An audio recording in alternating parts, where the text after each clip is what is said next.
Nakaupo at naglalaro sa cellphone ng babaeng yan nang lapitan ng dalawang lalaki saka binaril sa ulo. Nangyari yan sa Cebu City kagabi. Dead on arrival ang biktimang dating OFW. Droga ang isa sa tinitignang motibo sa krimen. Arestado na ang mga suspect na walang pahayag. Hindi lang isa, kundi 3 beses sinapak ng isang mekaniko ang isang MMDA enforcer na nag-clearing operation sa Pasay City. Ang nanuntok na suspect nakuhanan din ng droga. May report si Nico Wahe. Kinukuha ng video ng lalaking ito ang 2 MMDA enforcer na nag-clearing operation sa bahagi ng FB Harrison sa Pasay City. Itinutok ng lalaki sa mukha ng isa sa mga enforcer ang cellphone. Tinabig ito ng enforcer. Tumalsik ang cellphone. Dito na 2 beses sinapak ng lalaki ang enforcer. Nagkaroon ng pag-uusap pero nang makakuha ng tiyempo, umisa pa ng suntok ang lalaki. Bumagsak ang enforcer na si Emerson Pagala. Kwento niya, kasama sa natowang sasakyang nire-repair ng mekanikong suspect. Nagrereklamo kung bakit hindi raw natow ang ibang sasakyan. Dinudol-dol yung cellphone sa akin na, bibidyoan ka na. Nagtanong lang naman ako. Iba yung sagot niya. Parang napundi po ako. Yung cellphone ko kasi, na pinambibideo ko sa kanya, tinapik niya na nabasag. Tumilapon siguro mga 3 metro yun. Minsan lang din daw niya sinapak ang MMDA enforcer. Sir, hamba lang po yung dalawa. Yung panghuli po yun. Sinagot naman ng MMDA ang reklamo ng mekaniko sa mga ino-operate na sasakyan. Ang pagtutowing naman kasi natin kung lahat po yan, let's say sa isang kalsada, 30 sasakyan, we have to bring 30 tow trucks. But we cannot do that, no, always. So meron mga instances na meron tayong mga sasakyan na hindi po nantotow. Ang ginagawa po natin dito, ini-issuehan natin ng ticket. Dahil sa nangyari, posible raw na humingi na ng tulong sa mga pulis ang MMDA kapag may operasyon. Dahil ayaw naman po natin maulit and ayaw din po natin na may masaktan, hindi lang po ang ating enforcers but also ang publiko po. Nahulihan din ang hinihinalang shabu ang suspect. Nakita natin yung droga sa posisyon ng ating suspect. So yung naman na grams, 0.2 grams lang naman yung dala ng tao. Kung sa akin po nakita, yun na siguro. So gumagamit pa kayo, sir? Indirect assault at paglabag sa Comprehensive Dangerous Drugs Act ang ikakaso sa suspect. Humingi siya ng tawad kay Pagala. Nico Wahe, nagbabalita para sa GMA Integrated News. Hindi tugma ang pirma ni Alice Guo sa isinumite niyang counter-affidavit sa Department of Justice at sa pirma niya sa ibang opisyal na dokumento. Sinabi yan ng NBI nang suriin ang kontra-salaysay ni Guo sa human trafficking case na ipinanotaryo raw noong August 14, panahong wala na siya sa bansa. Ayon kay NBI Director Jaime Santiago, nagsisinungaling si Guo nang sabihin niya sa Senate hearing kahapon na pinirmahan niya ang dokumento bago siya umalis. Ikinumpara raw ito sa pirma ni Guo sa Senate attendance noong September 9 at ilang dokumento. Sabi ni Senator Risa Ontiveros, dapat managot hindi lang si Guo, kundi maging ang kanyang abogado. Nadagdagan naman ang mga asuntong kinakaharap ni Guo dahil sinampahan na rin siya ng kasong qualified human trafficking ng DOJ sa Pasig RTC. Kaugnay naman sa lumabas na unverified information na may dating PNP chief na nasa payola umano ni Guo, sinabi ni PNP spokesperson Colonel Jean Fajardo na may mga pangalang iniimbestigahan ng PNP kaugnay ng pagtakas ni Guo. Pero wala raw ang dating PNP chief doon. Gayunman, wala raw sasantuhin ng PNP kung totoo ang impormasyon. Never again, yan ang sagot ni Vice President Sara Duterte nang tanungin kung handa siyang makipagtandem ulit sa mga Marcos. Matapos magmatigas na hindi manumpa, tinawag naman ng bise na paghahanda sa pag-impeach sa kanya ang pagdinig ng Kamara tungkol sa budget ng kanyang opisina. Ang tugon ng chairman ng komite sa Kamara sa report ni Ian Cruz. Please stand up and raise your right hand. Nanatiling nakaupo si Vice President Sara Duterte habang nanunumpa ang mga kapwa resource persons sa pagdinig ng House Committee on Good Government and Public Accountability. Inimbestigahan ng komite ang naging paggamit ng Office of the Vice President sa kanilang pondo. Ang nasa rules ninyo, witnesses lang po ang nag-o-oath. Wala po kayong rules sa resource persons? Ma'am, ano lang po yun Yung term lang po yun pero considered as a resource person din po kayo. Ay, Witness dito. din po at saka resource person po. Hindi niyo po sinabi na witness ako. Sinabi niyo po dito ngayon, resource persons. The Supreme Court says they are not the same.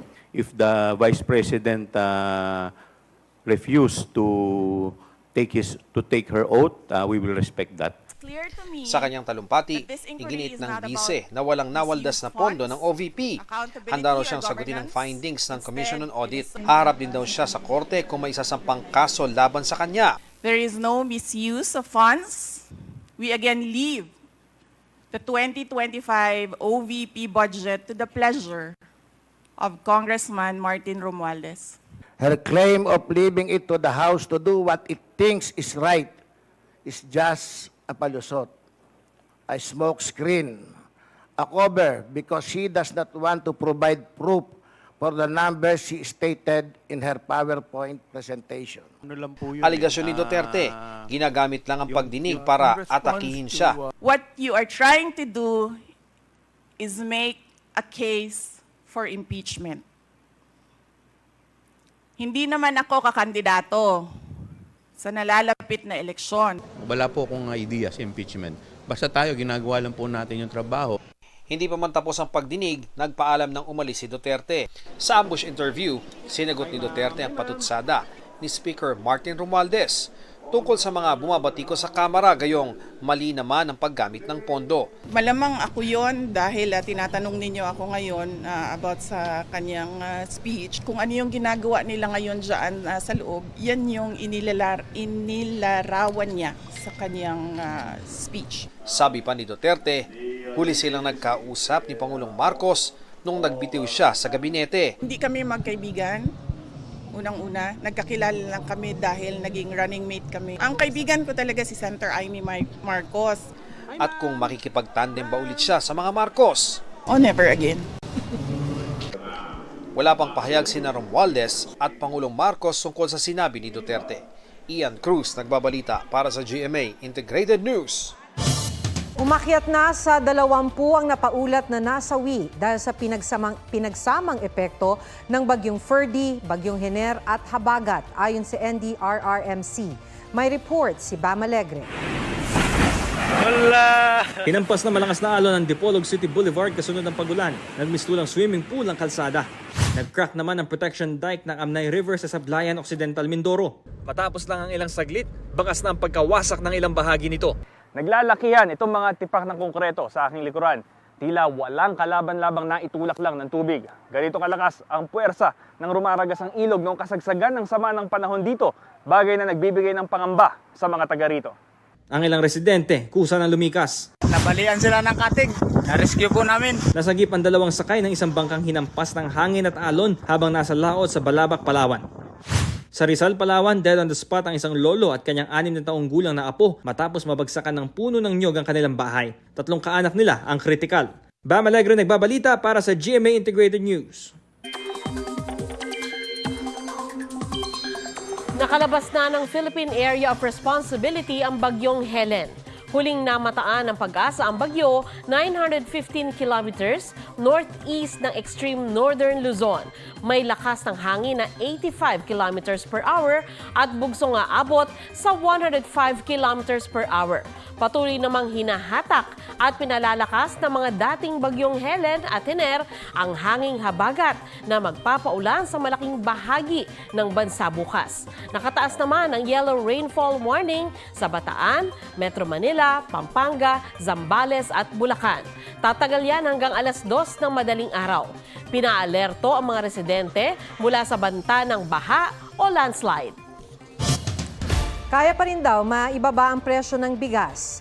Ayon kay Agriculture Secretary Francisco Chu Laurel, kayang pababain sa 29 hanggang 32 pesos ang kada kilo ng bigas kung mapapababa ang logistic cost.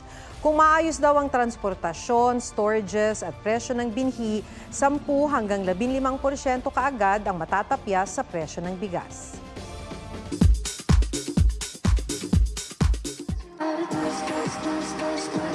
All-out performance ng Cat's Eye sa fan showcase sa Taguig, sinalubong ng malakas na hiyawan. Kinanta rin ng global girl group ang kanilang debut single na Debut. Pati na ang My Way. Bago yan, nagpasaya rin sila ng madlang people sa It's Showtime.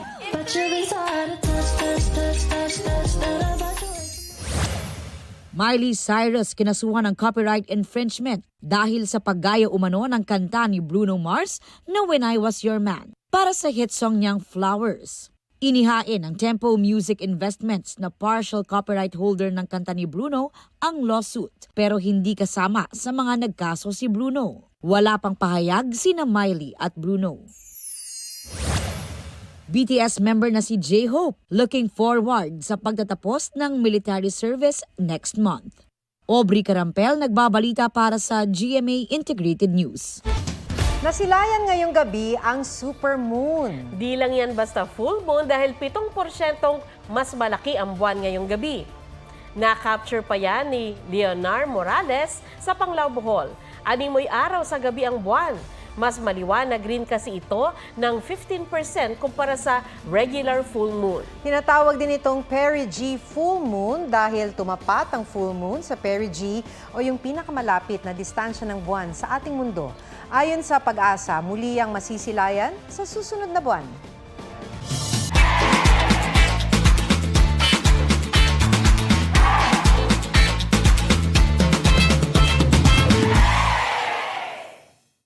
Huwag magpahuli sa mga balitang dapat ninyong malaman.